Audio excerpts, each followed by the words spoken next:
An balima Mifa production jabarani filɛbagaw an bɛ foli di aw ma. Ni ye an ka kunnafoni di bi ka ɲɛsin an ka famaw ma. Famaw ka kunnafoni mu n'o ye Tezan antenne na ko kɛra cogo di an bɛna an da don dɔɔni na k'a ɲɛfɔ aw ye. A y'aw bisimila. An b'a da aw tulo kan k'a fɔ famaw ina fara minɛli kɔfɛ an ka finitigilakaw u tun bɛ ka taga reconnaissance de terrain na o tɛ dɔwɛrɛ ka taga jateminɛw kɛ yɔrɔw la o kɔnɔna na u ni banbagaci kɛwale tigilamaw u binna fɛn min ye embuscade la o kɔnɔna na an ka sɔrɔsiw jɔ u jɔyɔrɔ la kosɛbɛ sabula u ka mobili dɔw donna mini na an'u ka blindé kelen o donna mini na o de kɔfɛ an y'a ye maajuguw ye kunnafoniw cari fan bɛɛ k'a essayer ka jatigɛ wale don an dusukun na o de y'a to an ka état-major général des armées olu bɔra u bɔlen kɔfɛ u ye kunnafoni di kɛ wa u y'a ɲini civiliw fɛ maa o maa n'i sen tɛ nin kojugu nin na i k'i yɔrɔ janya Tezan antenne na nin wagati nin na i ka bɔ sabula armée bɛna wuli o kɔnɔna na maa caman kun siranna maaw kun ye siga don an ka finitigiw la nka an b'an ka finitigiw valeur dɔn n'o ye an ka armée ye n'o ye an ka famaw ye u ye labɛnw kɛ labɛn min kɔnɔna na tarata min dar'o kan dɔrɔn an ka finitigiw wulila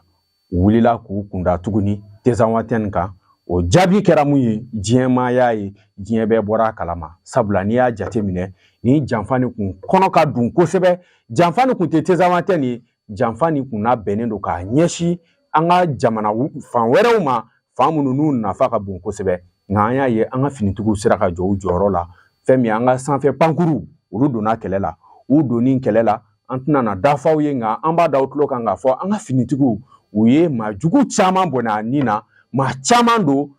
an bɛ kɔnɔniw kɛ